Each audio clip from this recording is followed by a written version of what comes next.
I guess I was fairly apprehensive the whole time that I was flying in combat. And I guess there's good reason to feel that way. I'm there to cause a lot of damage and a lot of harm, and therefore they would like to damage me. And I was 25 years old at that time.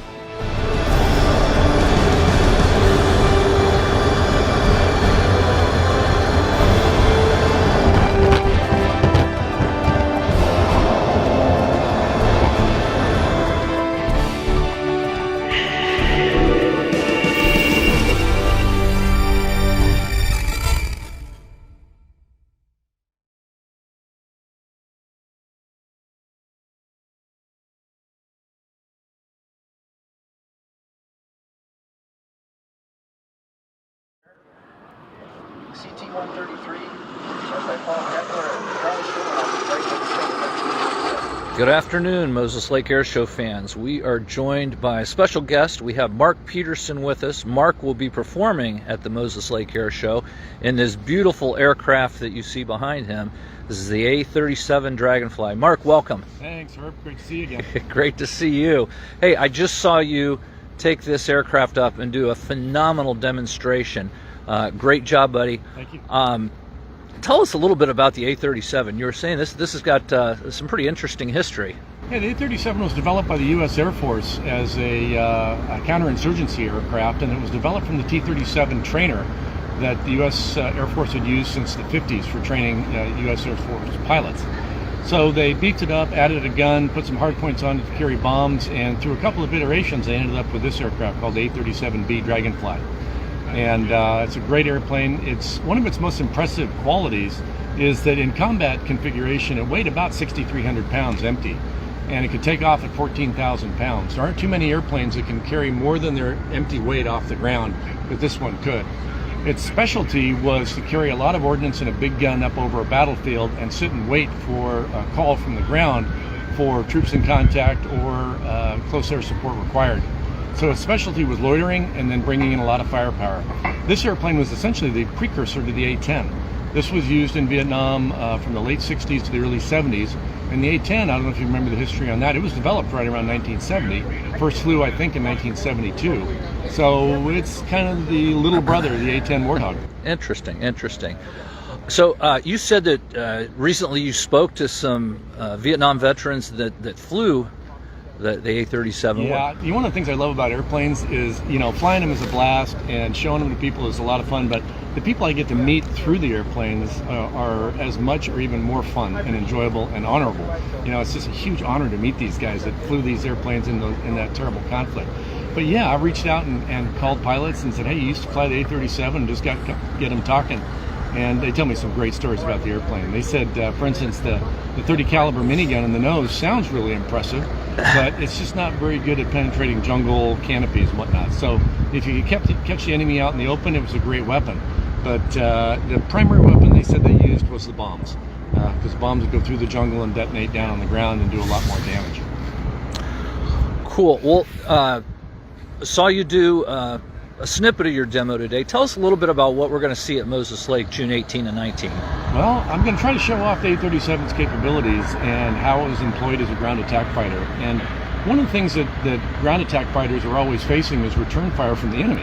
And so the one thing you never want to do is stay stationary or present an easy target for small arms fire or shoulder, missiles or any kind of things that could be thrown at you from the ground. This airplane didn't have the big titanium bathtub that the A-10 had. So all these guys had was maybe a flak jacket and a little bit of aluminum, which wasn't good. So their big weapon against return ground fire was maneuverability. They could jink and maneuver and try to present the most difficult target possible. So what I'm going to show off is in this configuration where I'm so light, this thing has just an amazing amount of power. Pilots like to say there's no such thing as an overpowered airplane, but this thing gets really close. And I'll show you how it takes off. You probably saw my takeoff here today. I climb at about a 35 to 40 degree deck angle, and it's just going, homesick angel, as they say. And then I'm going to show it's just maneuverability, its ability to accelerate, to slow down, to turn in very, very tight radius, and do it all carrying a whole bunch of stuff on the wings. Very cool. Now, You've been flying air shows for a long time. You fly some other aircraft as well. Yeah, I've been flying since I started flying air shows in 2007, and the P-51 Mustang. I still fly that in air shows. I love it. I also have a Dornier Alpha Jet, which is also a ground attack fighter from the German Luftwaffe that was flown started in about 1980 through 2000. And it was very much like the A-10 as well, only it was a swept-wing high-speed fighter, but carried a very big gun, carried a 30mm cannon. So, and then now I'm just getting qualified to fly the A-37 Dragonfly on shows. So I'll bring whatever anybody wants to a show. Just let me know which airplane you want. Awesome, awesome. Well, Mark, appreciate you taking the time to visit with us today. We're very excited to see you at Moses Lake just a little less than a month from today. Yeah, I'm excited to be back. It's a great show site, you know, with that great big runways and all the history there at the base and everything that's happened at Moses. It's neat to be returning there and kind of just walking around and absorbing that again, soaking it up.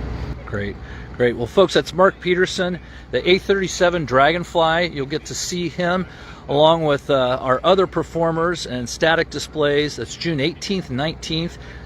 Tickets are on sale now. You can go to moseslakeairshow.com. Even though it was flown during the Vietnam in the early 1970s and in the National Guard until 1990, there hasn't been an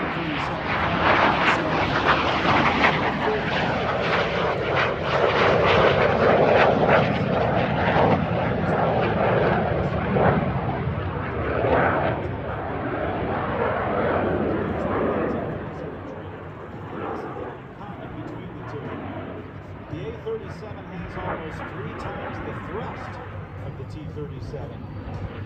And you can see that as it flies at great speed through the air. It carries a 6-barrel 62mm minigun, and it carries 6,000 bombs. This particular A-37 was assigned to the 41st Tactical Fighter Group in the 516th Squadron of the Vietnam Air Force. They were known as the Fighting Tigers. The Phi-Ho Squadron became one of the best known and accurate attack squadrons in Vietnam.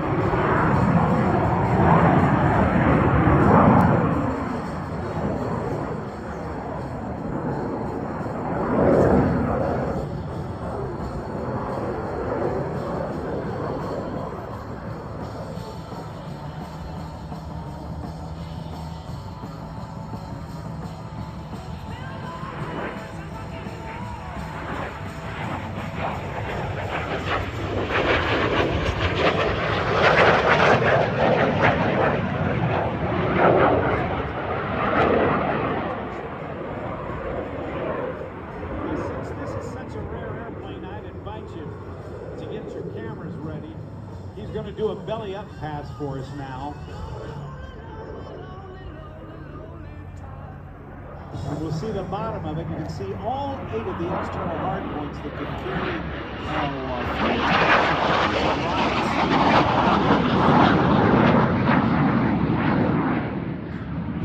moving through the air with great speed, keeping it up close and personal all the way through. The vertical climb takes him all the way up past 3,000 feet in a matter of seconds. Very few aircraft have enough thrust and wind to lift their own weight into the air, but the Dragonfly could carry 100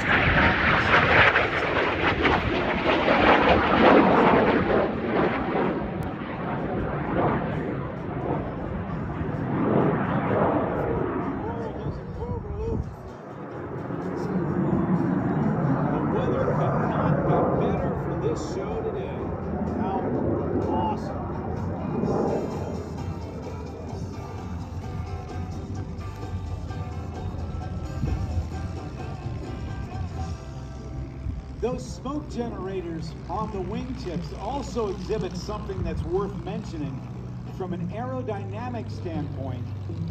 The wingtips and any wing generating lift creates a vortex at the wingtip. and that curls around, and you can see how that curls around, and you may have noticed there was even a ring of smoke from that. But from the left, get your cameras on this as we get ready for a photo pass of Mark Peterson.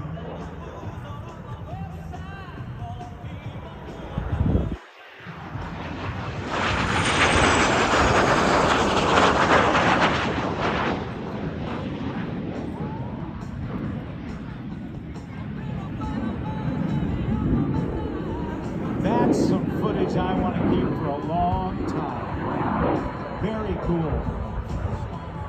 And as you can look at how those wingtip vortices now making little rings there all the way around. That's a spectacular view of what happens with wingtip vortices.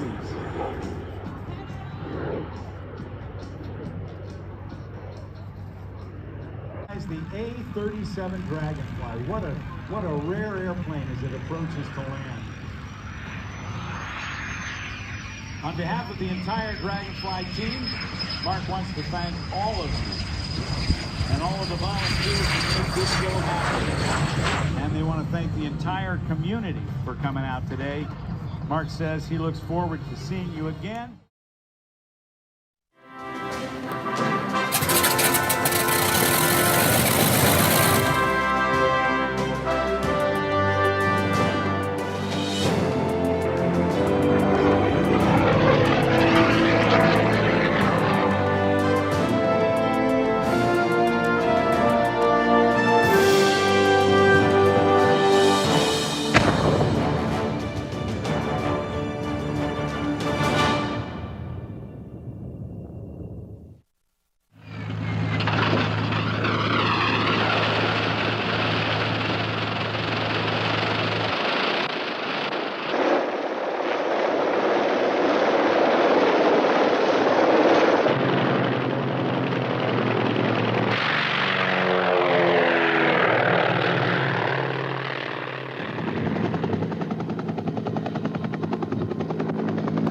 Sandy 3 and 4, come in and hose them down one more time. Take me just north of the down pilot.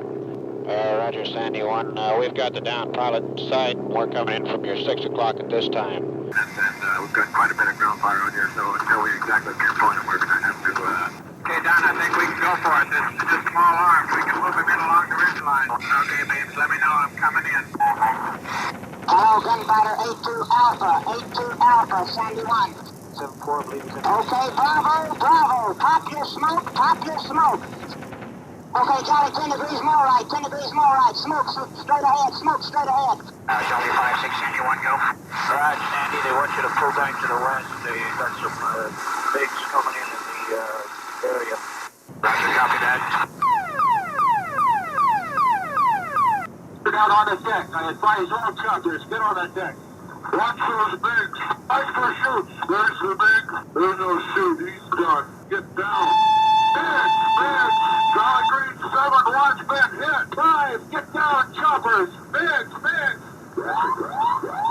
That was a big with the rocket. 7-2 is here. It passed me, got 7-0. Wiped him out. I'm sitting right on top down here. The rocket went past to my right and hit 7-0. He is a ball of flame. They're going to possibly get any survivors out of that one. Charlie 30, I'm over position now. Over position now, breaking right. Okay, Charlie, 10 degrees more right, 10 degrees more right. Smoke straight ahead, smoke straight ahead. Charlie 30, this is Sandy 1 on Victor. Let's get out the uniform. Okay, we got him up, coming up. I got him up, lead, coming up. Let's get the out of here.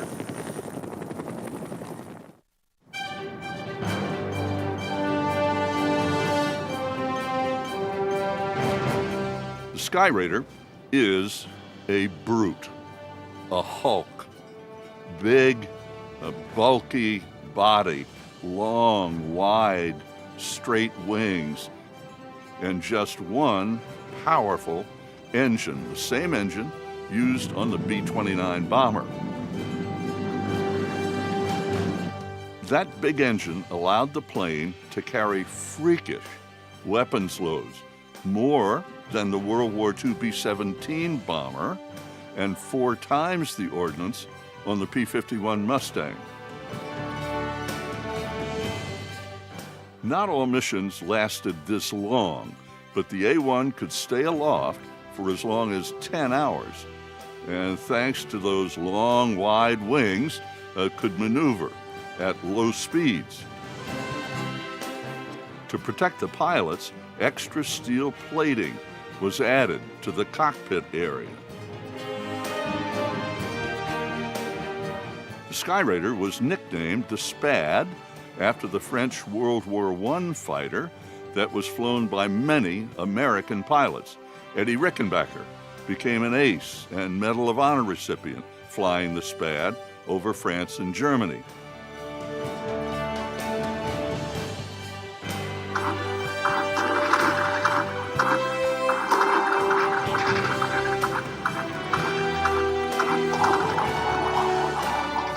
The Skyraider first established itself in combat in 1950 in the Korean War, attacking rail yards, factories, and protecting troops on the ground.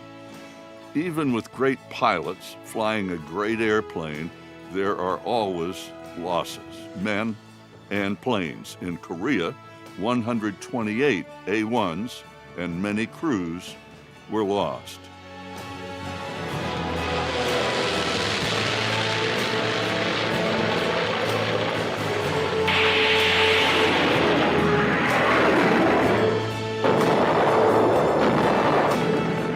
Next came Vietnam.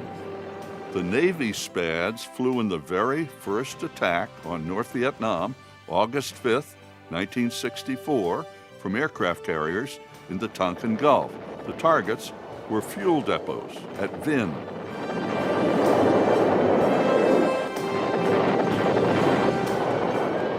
The Air Force also flew the Spad in various roles in Vietnam. They hunted truck convoys on the Ho Chi Minh Trail. They flew close air support and dramatic life-saving Sandy missions, they were called, flying cover for rescues of threatened and injured troops on the ground. Again, there were losses in Vietnam. 266 A-1 Spads and 144 pilots were lost.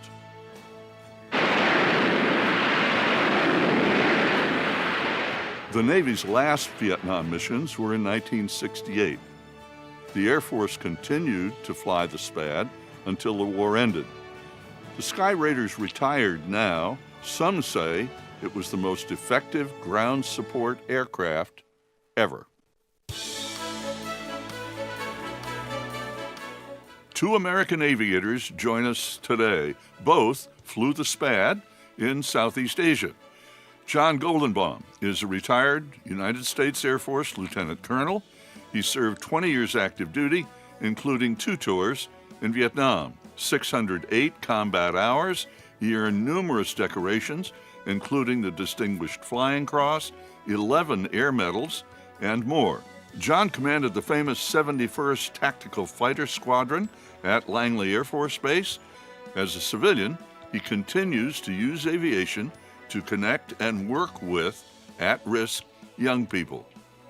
Last year, here at Warbirds, John shared his Vietnam Spad experiences and joins us today to highlight another Spad pilot's dramatic A-1 record in skies over Southeast Asia.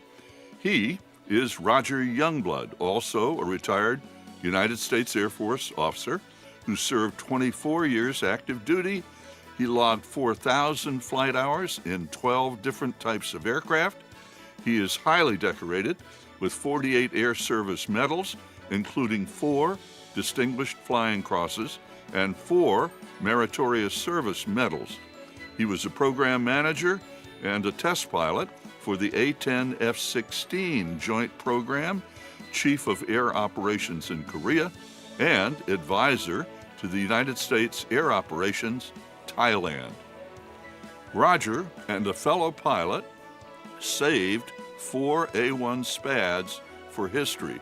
One of those 4 planes currently airworthy in the United States is on the ramp today. Tail number 139606.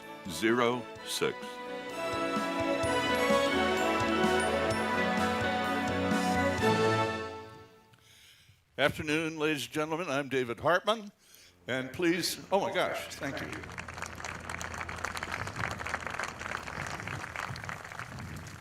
Thanks. Hi, everybody. Please welcome our guests, Roger Youngblood, Ken Holston, I'll introduce you to in just a moment, and Jay Goldenbaum. Jay, where are you? There's Jay down here that you just saw in the video. Gents, enjoy. So, hi, everybody. This is one of the most remarkable, dramatic stories of thousands of them, actually, from the Vietnam period. Ken Holston is an Air Force Lieutenant Colonel retired, also highly decorated, has 187 combat missions, but they were flown later in Bosnia, Iraq, and Afghanistan. And Ken joins us. He flew which is 606? I can't tell. Here's 606. He flew this airplane in, so it would be here today. Ken, welcome to the trio. Thanks, David. You know, the number one question we get about these airplanes and the history is, what were U.S. Air Force pilots doing flying propeller-driven, former Navy carrier-based attack airplanes in the jet age in a place called Vietnam?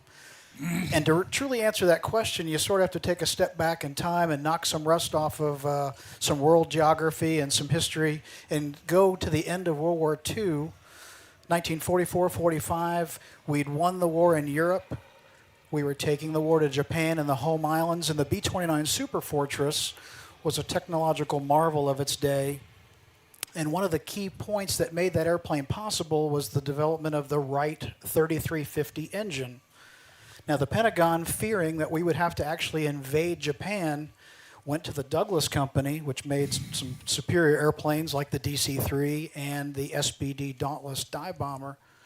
The Pentagon went to Douglas and said, hey, we love the Dauntless, but now that we have this new 3350 engine available and we might have to invade Japan. Is that the engine, excuse me for interrupting, is that the same engine that we just heard about that was on the B-29? Exactly. Wow. So as we weave the story together, this is essentially the same basic engine that's on the B-29.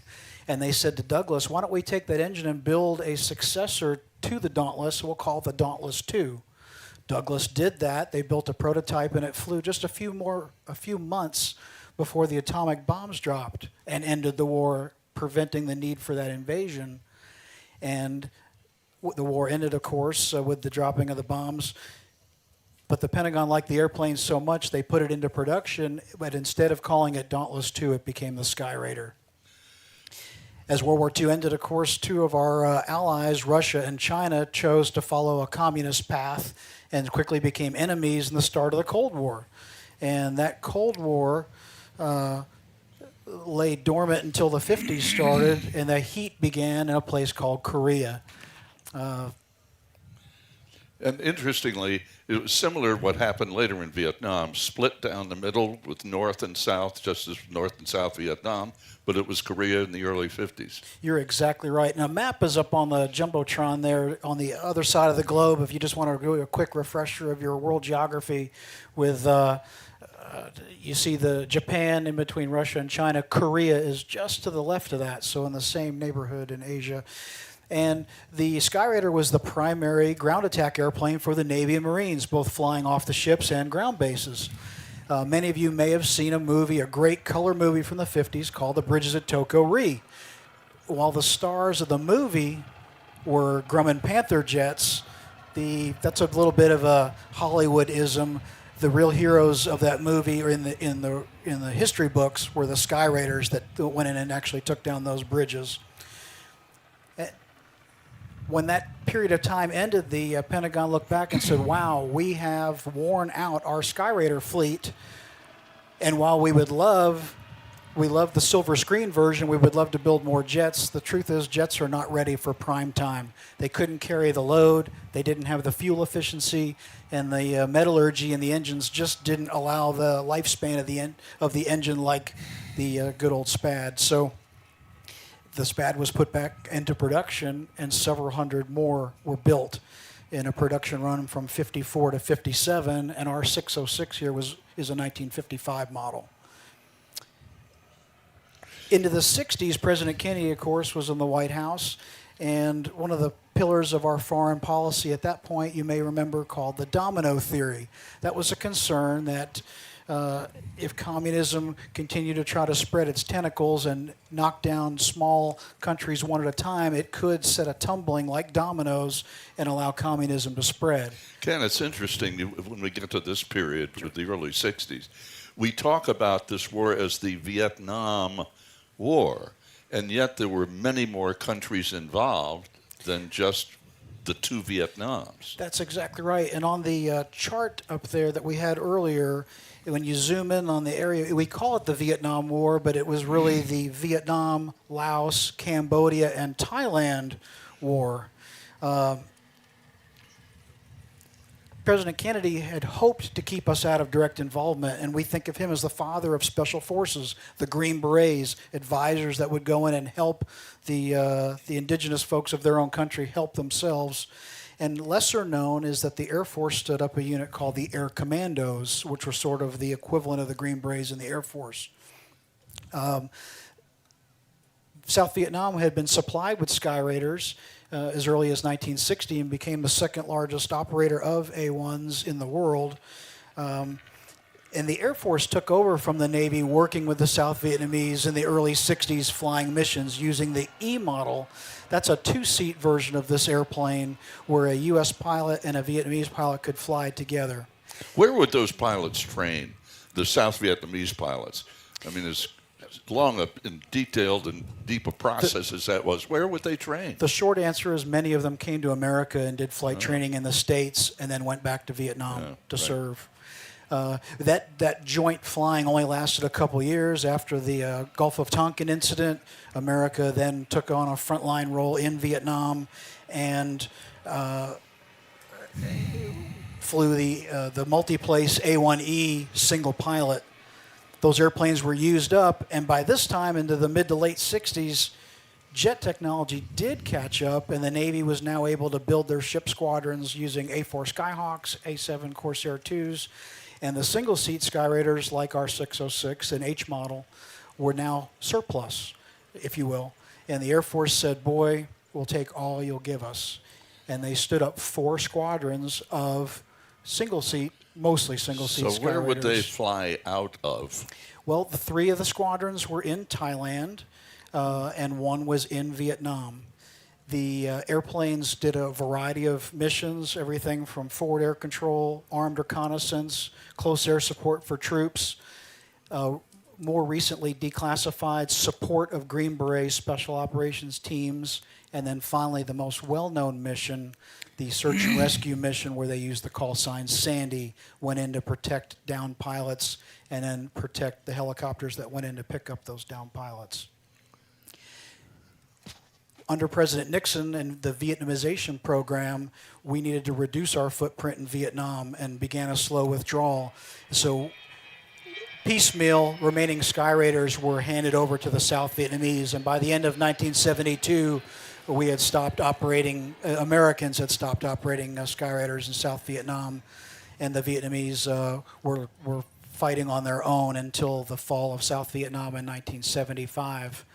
And the last part of the story really is that many of us have seen the Discovery Channel footage that when South Vietnam fell and the tanks rolled in on the embassy in the South, in Saigon, folks clamored to escape, mostly using helicopters to fly out to the ships offshore, and the footages of the decks being cleared, helicopters being pushed over the side to make room for more. Less documented was the escape of fixed-wing airplanes. Many of them went over to Thailand, and our 606 was used by a South Vietnamese pilot to escape. So why were these airplanes sent over to Thailand? Thailand provided an ideal place for the Sky Raiders and the Jolly Green Rescue helicopters to base out of because of the proximity of what's called the Ho Chi Minh Trail.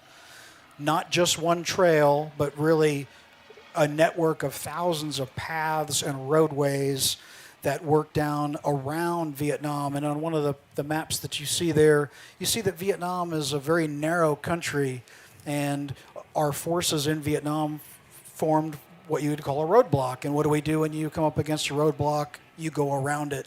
And therefore the war spilled over into Laos and Cambodia. And that proximity of our bases in Thailand allowed us to operate and fight what they called the secret war, stopping the flow of men and material from North Vietnam through those neighboring countries into South Vietnam.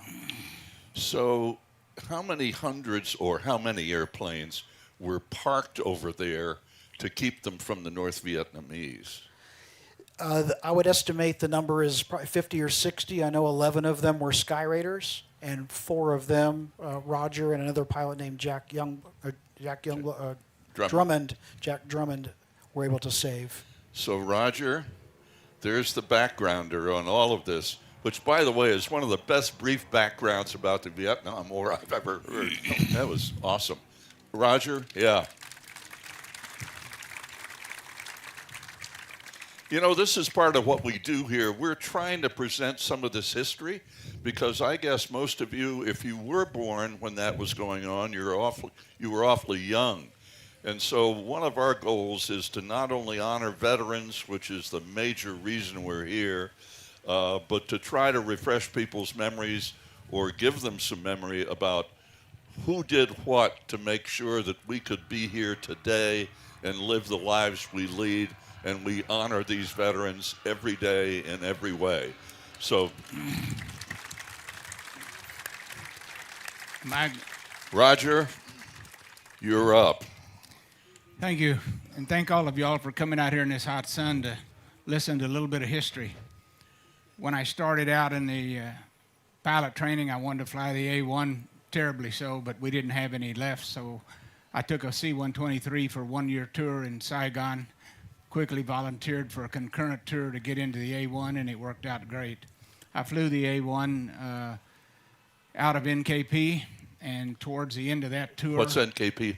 Nakhon Phanom. That's where we had our A-1 station. Towards the end of that tour, and this will bring you up to speed of us going to Utapao to get these airplanes. General Adderholt had contacted some of the A-1 people and said, I need some T-28 advisors. If y'all want to do that, I'll send you to the Defense Language Institute to study Thai for a year and then back over to work for him. I had come back and was going to work as a T-28 advisor when he introduced me to the Stoll Porter, which the Thais had just acquired, and I became an advisor for that. This year is 73, and then we had 74, and then in 75 is when South Vietnam fell. During the 73-74 time frame, General Adderholt was working behind the curtain, so to speak, with the ambassador in Cambodia and the one in Vietnam. We had given them, the South Vietnamese, most of our airplanes in the Vietnamization, and they had become the 4th largest air force, so over 2,000 airplanes in the world. Things were going south for them, and same way with the Khmer Rouge, which was approaching into Cambodia. General Adderholt came up with a plan to get everybody out. My partner in crime, and I can't quite see the slides back there, but if they bring up Jack Drummond, he's the one that worked with me. General Adderholt had called him and called me and said, y'all had flown A-1s before, I need you to help me out. So Cambodia was about to fall, and they did fall back in early part of April. And there was about 60 or 97 airplanes came out of Cambodia, mostly T-28s, into Utapao. Now, set the stage here. You had 4 nations, 4 air forces at Utapao at one time. Once Saigon fell and the South Vietnamese Air Force came into Utapao, we had the U.S. Air Force that had B-52s still there. We had the Royal Thai Air Force, we had the Cambodian Air Force, and the South Vietnamese Air Force. And nobody could hardly talk to anybody. It was a Wild West show beyond imagination. So my partner in crime was Jack Drummond. He had a great background, although not in combat in the A-1. He had one at Eglin Air Force Base. He was a weapons tester. He worked directly for General Adderholt. That was one of the reasons General Adderholt, when he went over to Southeast Asia, he took Jack Drummond with him because he trusted him. So once he had Jack Drummond in country and I was in country, and Cambodia fell. He had called me and told me, he said, I need you to go down to Utapao, look things over. I'm understanding that the South Vietnamese are going to try to come out of there fairly quickly, and they did on April the 29th. Before they came out, he sent me down to a little field, and it's on one of the maps. I can't quite see them, David. But anyway, there's a small grassy strip next to Cambodia called Trot, T-R-A-T. He said, check that out, because a lot of the airplanes coming out of Cambodia and South Vietnam are not going to have gas, like especially the UH-1s and the O-1s, and they're going to need to land. So I went down there. I found a 3,000, 4,000-foot strip. I checked it out. It was okay. I got back to Adderholt, and I said, you can tell them through your channels that there is a strip short of Utapao. Utapao was further to the west. So when Cambodia came out, it was kind of phenomenal. General Adderholt designed the ops plan for them to leave. They literally loaded their T-28s in Phnom Penh with Mark 82s. And in doing so, they put all their families on a bus to go west to a place called Battambang. Once the families were there, the T-28s took off. They bombed the Khmer Rouge. They RTB'd into Battambang. They picked up their families and put them in the back seat of the T-28, loaded up again with Mark 82s, and went back out to the Khmer Rouge, bombed the Khmer Rouge, and then returned into Thailand to land. That's the way it all happened, and that was because Adderholt lined it out for them exactly what to do. So he not only saved their families, but he did 2 strikes prior to them evacuating out to Utapao. And the families were in the back seat of T-28s on bombing missions? As many as a wife and 2 or 3 kids in the back seat of a T-28.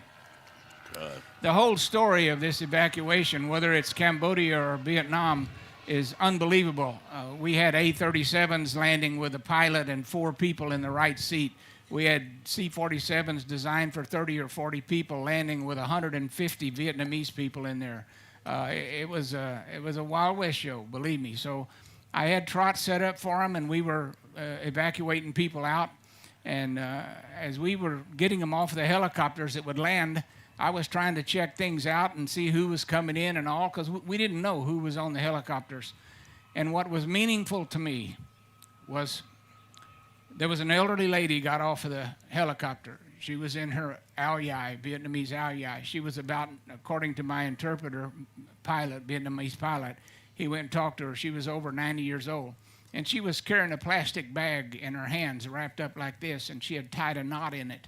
And most of you, or any of you that's been in Asia, know that the Asian people carry a lot of things, food and everything, in these plastic bags. Well, she had a clear plastic bag that was filled with water. I said, well, what's in there? He came back and he said she got out of Vietnam with her goldfish. So that was important. The other end of the spectrum was that a 17-year-old girl got off a helicopter with a 4-day-old baby. Wow. So there we were. Anyway, Jack Drummond and I knew that the South Vietnamese was coming out, and we were down there looking around, and then on the 29th of April, Saigon fell.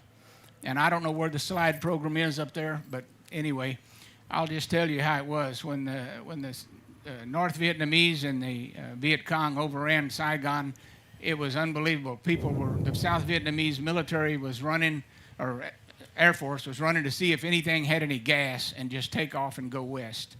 And so a lot of them landed on the roads. A lot of them helicopters landed in rice paddies in Thailand. Some of them made it all the way to Utapao. There was approximately 165 Vietnamese aircraft there. And those were F-5s, some of them nearly brand new, A-37s, wow. C-47s, AC-119s, O-1s, Hueys, etc. Well, Adderholt's plan was, he said, we're not leaving those airplanes there. And he was the art of the deal before the art of the deal. I'm just going to tell you. He was a real trooper, and if you have the chance to read his book, it'll be time well spent. So he sent Adderholt and I down to Utapao a little bit before the planes come out, and we were there when they were coming in. The B-52s had a 12,000-foot runway, and these planes coming in from Vietnam, they couldn't speak English. They didn't know anything other than they were needing a place to land. And we literally saw airplanes landing at both ends of the runway at the same time. C-47s coming in with an engine on fire. Another airplane landing and the gear just collapsing underneath it. Well, the SAC commander there, Colonel Austin, had a number of people there working for him, and he had them out there with trucks and tractors and all clearing the runway. So if you can imagine this place here, and all these planes here, instead of being in a row and in order, were parked all different kind of ways, some no gear, some props bent, some wings bent up. That's the way it was, and it was just unbelievable. So when Jack Grumman and I got there, after all the A-1s had landed, we went down and tried to check them out. And we found out that they were sorting the airplanes, the U.S. was, into the type of airplane that was available. They had all the A-1s together and all the AC-119s, C-130s, etc. So the morning after they got through sorting, I took Jack back down in the Porter, and we said, well, where are the A-1s? And so we got in a truck, and he took us way to the back of one of the runways where there was a taxiway. And in Utapao, it's very flat. It's right on the bay. So in order to build a runway and taxiways that would uphold a B-52 taxiing, they had to dig what we call in Texas some bar ditches. I mean, they had to dig some deep ditches and pound that dirt up. Well, they had parked all the A-1s in a row in the ditch, backed them off the taxiway in the ditch, in the grass. 2 nights before we went down there to get them, it had started raining. And it rained every day in the monsoon. And then there was sunshine, and it rained. So when Jack and I finally got out of the truck and we saw 11 A-1s, they were literally underwater above the tire. So you go here and you look at the tire up about halfway on the strut. That's how deep the water was that they were sitting in. And so I told Jack, I said, you know, we don't even know if these hydraulics are going to work, the brakes are going to work, or anything. So we had Chief Master Sergeant Day, and I think that was who it was. We asked him, said, can you get these things out of the water up here on the grass so we can look them over? And he said, as far as you knew, were all of them flyable, or did you know it? Here was the good thing. They had just flown in. And when we got them out on the grass and we got up on the wing, started looking around, there's no checklist. There's no 781 manual talking about the condition of the airplane. The cockpits had been left open, and when I reached over into that cockpit of Nebby 606 and pressed down on the parachute seat cushion, the water came up between my fingers. So I told Jack, I said, we're not flying with this seat armed. We're leaving the pin in. So the ejection seat pin was right here at the base of the seat, so we flew those with no chance of getting out, which was fine. We left the canopies open. Wait, that was fine? Yeah. Oh, good. Well, I don't know too many people that bailed out with wet silk and it opened up into a parachute. I put it that way. So we had a plan. And this was all fly by night. I hadn't flown the A-1 for 3 years. Jack hadn't flown it for 5 or 6 years. So we're trying to put together in our mind the checklist of how to start the A-1. And we started remembering over and over. I said, well, I remember we need to put the power on. We need to set the throttle about here for 1,000 RPM when it cranks up. We need the prop lever and the mixture lever up. And I said, we count 16 blades going across the nose, and after 16, it's pretty greased up, and we turn it on and go to both on the mags. And believe it or not, our memories were pretty close to correct, and they cranked up. Or you wouldn't be here today. Well, that's true. And there's a lot to that. We had gone over to base operations and told them we're going to try to get in and turn the power on to see if we can find a radio that Jack and I can talk plane to plane on, and that we were going to try to get them out of there. And one thing to note about the whole deal of 200 or 300 airplanes sitting there from 3 or 4 different countries, only 4 airplanes were flown out of Utapao to safety. The rest of them were put on trucks or slung out or whatever. Those 4 airplanes were A-1s. And 606 sitting here today is one of those 4 airplanes. Wow. So when Jack and I finally decided we're going to give it a shot, we said, we had one E-model there, 683. And I said, well, let's get in it and let's fly around just to kind of refresh ourselves. When we got on the wings and looked in the cockpit, there was no right seat and no right stick. So that ended that conversation. So I, being a captain and him and a major, I got to fly the fat face of single seat, big one, and he got the 332, which was a single seater. We got in there and we turned on the radios and we talked and all, and we said, well, okay, let's give it a shot. And all we had done to that airplane was put oil in it and 115, 145 avgas. That was it. We walked around and walked around We were literally looking for bullet holes or damage to the airplane that it might have happened when they were escaping from South Vietnam. Have they dragged these airplanes out of the water yet? Yeah, they dragged them up on the grass, and we looked around, and, you know, what can you say? The water drained out of the wheels and the brakes, and we were going to give it a shot no matter what. When Adderholt asks you to do something, you don't argue with that man. When he initially called me about flying the A-1, I said, yes, sir, I'll do that. I said, you know, it's been 3 years. And he just said, Youngblood, you ever drive a bicycle? I said, yes, sir. Think you can do it again? I said, yes, sir. He said, get your ass down there and get them A-1s. And that was the whole story, believe it or not. That's leadership. Well, I'm telling you, you go with that man anywhere. So we had walked around and pre-flighted as best we could.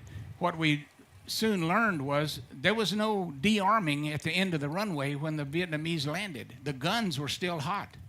So I told Jack, keep your finger off the trigger. You know, it's an unbelievable situation to sit in an airplane you haven't flown for 3 years and crank it up and say, I'm going to just take it up and have some fun here. Well, it was unbelievable. But anyway, we told the tower we were going to taxi out that morning with 683 and 332.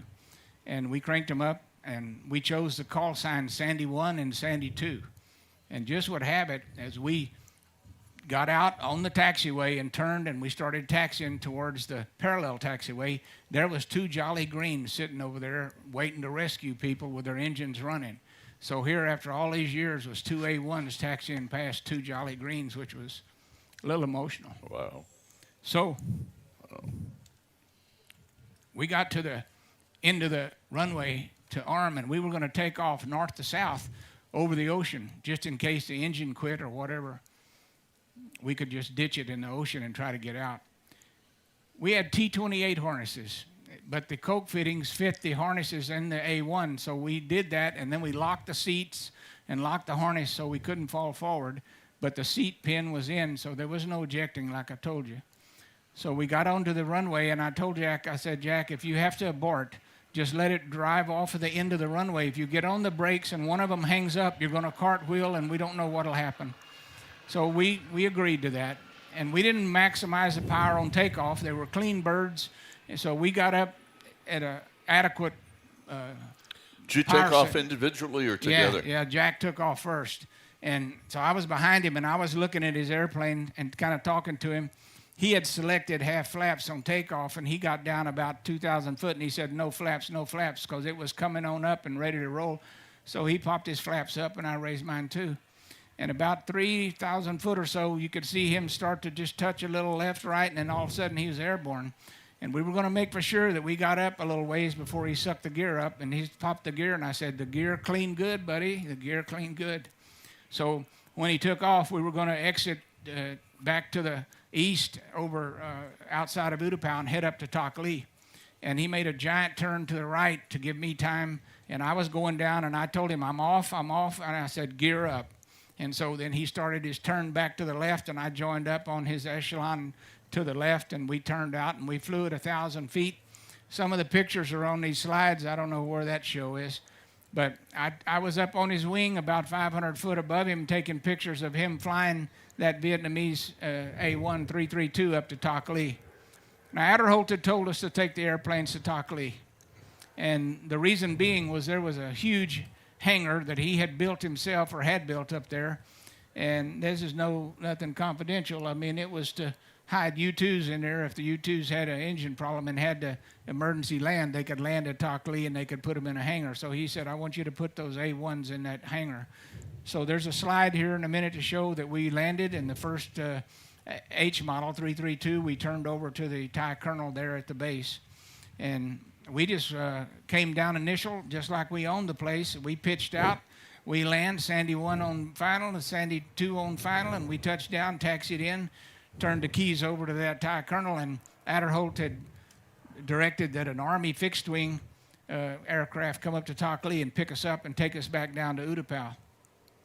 So we got on that fixed-wing Army plane, and we were headed back to Utapao, and we're sitting up close to the bulkhead, and that Army captain flying in the left seat, he leaned back and he said, man, it's the first time I ever heard, and he was following us on the radio, He said the first time I ever heard two pilots talking over the radio how to fly the airplane as they were flying the airplane. So, and we did. The whole way up there, we said, well, we know we need to do this. We'll hold this much on final. We'll, you know. And in those days, I tell some of my best friends like Ken, carry a little extra on final for the family, and you'll never regret it. It's hard to get when you need it if you can't get it. So anyway, they took us back down to Utapau, and it was getting late in the evening. And the master sergeant had fueled the rest of the airplanes, the 7, and he said, they're ready to go. And I said, well, if we have a problem cranking and getting airborne, I said, it's going to be close to dark when we get up to Takli. I said, we'll get it next thing in the morning. So we came out the next morning, and we were standing there next to 665, which now lives in Sevierville, Tennessee, at the Tennessee Air Museum, and 606, which was mine, which is right here. And it's at Cavanaugh. And I think Mr. Jim Cavanaugh's in the crowd, and I'd like to thank you very much. Jim, are you here? Where's Jim? There he is, sir.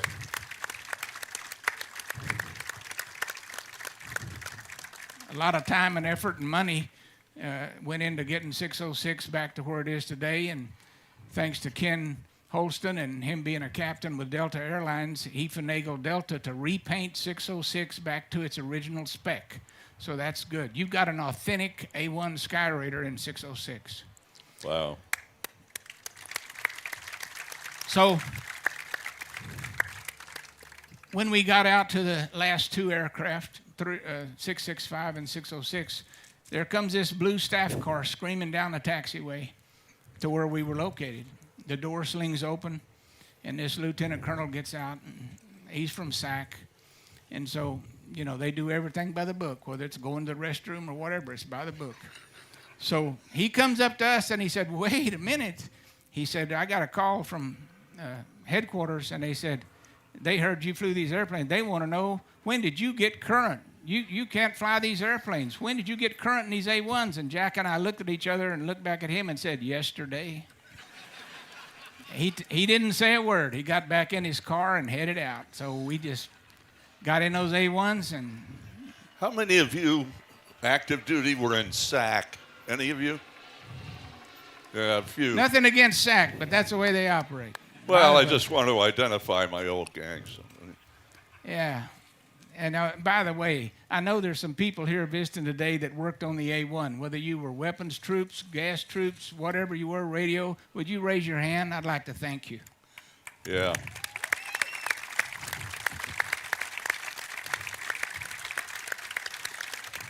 Also, Roger, would you identify John Goldenbaum's over here with two of your Sandy guys? This is a little unusual. Maybe the first time since we came back from Vietnam. When you go into the A1 squadron, you fly on the wing for a couple of flights, and then you're okay to go up and be Hobo 1, they call it, and you lead a flight of 2. After you fly Hobo missions for a while, they upgrade you to Sandy Wingman, whether it's Sandy 4 or Sandy 2. And after you've flown a few Sandy missions and they got a lot of faith in you, they upgrade you to Sandy 1. Sandy 1 is in charge of the whole SAR force, all the Sandys, the Jollies, the forward air controllers. He communicates with the AC-130, Kingbird. I mean, he is in charge of the SAR force.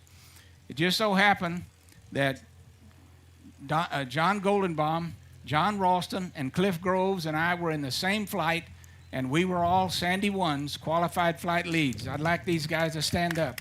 Yeah. Stand up.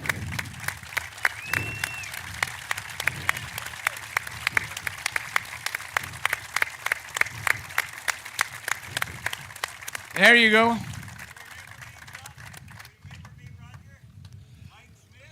Hey, how are you? Good to see you. It was really an honor for you to fly the SPAD and go and pick people up. That was just the greatest. So when we got 685 and 606 off, and we landed at Takli, we pitched out again and landed. And as I saw Goldie rolling out on the runway, I just jokingly said to him, "Are you down?" He said, "Yeah, I just landed and I'm turning base." And I said, "Well, I guess that makes me flying the last A1 in the U.S. Air Force." And I was on base turn. That was a joke. But I do enjoy it so much. And when we came out of there, the State Department had found out what we had done. And they said, you cannot say that you stole those airplanes from the North Vietnamese. You can say that you repositioned previously U.S.-owned property. So that's the way that was. And they gave Adderholt a hard time. And while Adderholt was running the show, he stole every F-5, every A-37. He took a bread truck with his crew of people with a acetylene torch and went up and down the line. He cut the guns out of the AC-119 gunships. He cut the dash out of a lot of airplanes that he couldn't do anything with. So if the North Vietnamese were coming to claim their spoils, they were going to get junk. They didn't get jack, except a bunch of wore-out, broke airplanes. So Adderholt was just unbelievable. So, in kind of winding it up, when I got through with my tour in '75, he called me in his office and he said, what do you want to do? And I said, I don't know anything but close air support. And he said, well, how about an A-7? And they were kind of coming online. And I said, sir, that'd be great. So he got me an A-7 to Davis-Monthan. After the A-7, I moved to Myrtle Beach in the A-7. Then I transitioned to the A-10. So I've just been attack below 5,000 foot all my life. And I just enjoyed that. Was in 24 years, and I don't regret a second of it, especially flying 606. When I got back in '75, for some reason I was at Eglin Air Force Base doing something, and I'd heard that all the refugees, a lot of them, had been relocated to Eglin. They were out on the grass in these 50-man Army tents, and I went over there, and I'm not sure why.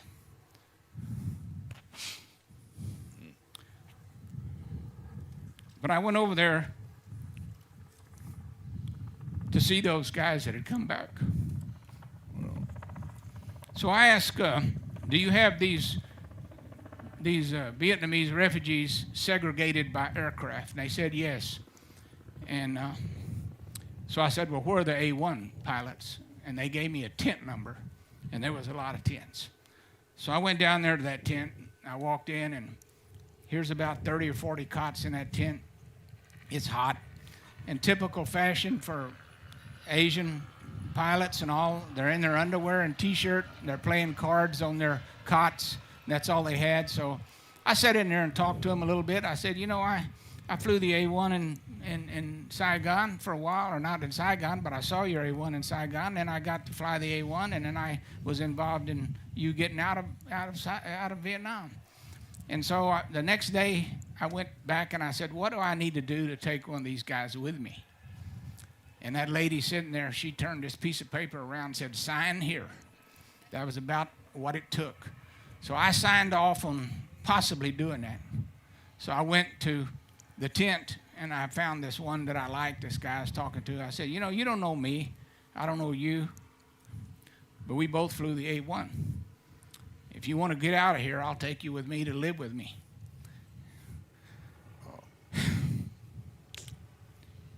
He talked to his buddies. It's okay, I'll go. So I took him in the car. We went straight to the BX. I got a cart and the biggest suitcase. We loaded up, and we headed across country to Tucson, Arizona, where he lived with me for a year.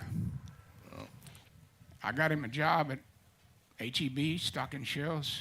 Got him a checking account. Bank of America.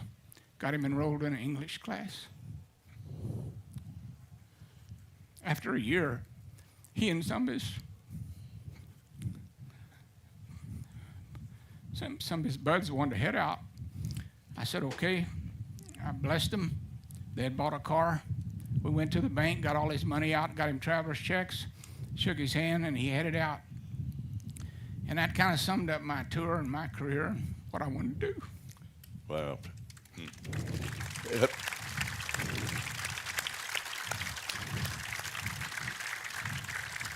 Were you able to keep track of him?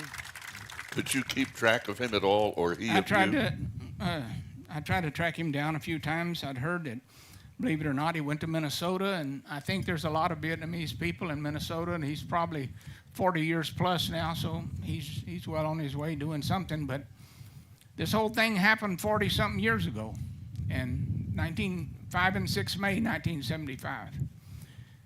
And probably this story wouldn't have come about had the Smithsonian Air and Space Magazine not published a story about the fall of Saigon. It was labeled Escape to Utapao. You can Google it. And it told the whole story about how it all happened, except some of the minor details I told you about were left out, about Jack and I. So I got the phone calls, and they said, well, where are those airplanes? And tell us what happened, and all this, and we didn't know anything. So this is 40 plus years. So I started checking around, and thanks to Ken Holston, he calls me one day and he said, Youngblood, there's only 3 Jack Drummonds in the United States. And I didn't know where Jack had gone. And he said, guess what? One of them's in Round Rock, Texas. Well, Round Rock, Texas is 40 miles from my home. So I called him up, and believe you me, when he answered the phone, I knew I had the right number. And he said, hello? And I said, Jack. And he said, Youngblood? And that was pretty much it. So after 40 years, we got back together. Now, he had severe diabetes, and he was confined to a wheelchair. But thanks to Mr. Cavanaugh and the Cavanaugh Flight Museum, in 2018, they did a weekend show about the 606, and there are other E-models there, and it's a great place. If you ever get to Texas around Dallas, go to the Cavanaugh Flight Museum and visit. It was well worth your time. So we had this show. Jack, in his wheelchair, with diabetes, rented a van and drove 3.5 hours from Round Rock to Dallas to sit in the hangar, and we could tell the story one time about how we got those airplanes out of there. And then he drove back, and in late 2018, his dialysis machine failed him, and he went into hospice, and he passed. So the Adderholt is gone, Charlie Day is gone, Drummond's gone, and I'm it, and I'm not looking to leave. So that's it. Ken, all of this was happening when you were in grade school. What is it like for you to sit here and know him and work with him now, fly this airplane? What's this experience like for you? That is hard to put into words. You know, I built models of Sky Raiders as a boy. I read about these guys, and now to be friends with them and to share in this history, it's really hard to put into words. The airplane is just a joy to fly, and to get to know someone like Roger and Goldie and Cliff, to know the history that you're carrying with you. I made the analogy, and not to be too touchy-feely, but you're flying the airplane and you just feel like you have hundreds of eyes looking over your shoulder because you're carrying. If this airplane could talk, you know, the missions it flew, the people it saved, and I'm sure there were certainly heartbreak missions where things didn't work, and that's war. But to be able to honor the Vietnam veterans now, their recognition's a little overdue, and the fact that we're able to show the airplane in its original colors, tell the story, and have Roger here tell it from the horse's mouth, it's history. If we don't remember our history, we're doomed to repeat it. Amen. And once again, here is Roger and his colleagues and thousands, tens of thousands, over a couple of hundred years, millions of Americans have put their lives on the line so we could be here and live the way we do today. So gratitude to all of you, gentlemen and ladies. Thank you.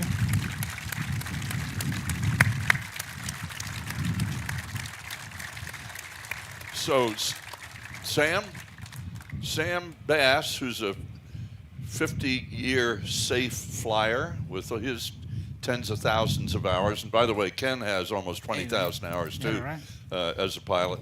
Sam's going to come out and talk with these guys about the airplane.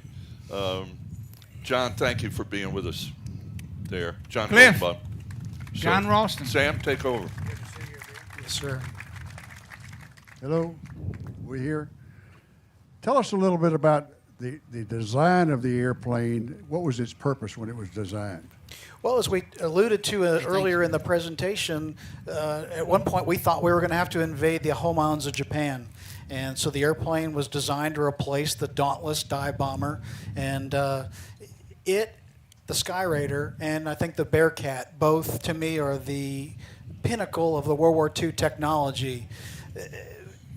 people that know antique airplanes know that the gear handles aren't always in good spots and whatnot. There's no ergonomics. But this airplane has a lot of ergonomics. They actually sent Douglas representatives out in the Pacific and asked pilots and mechanics, what do we need to do with this next new airplane to make it user-friendly and pilot-friendly?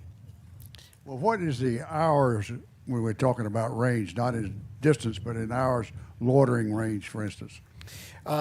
The internal fuel on the airplane is 380 gallons, and if you just want to use a round number of 100 gallons an hour, that's 3.8 hours to flame out on internal fuel.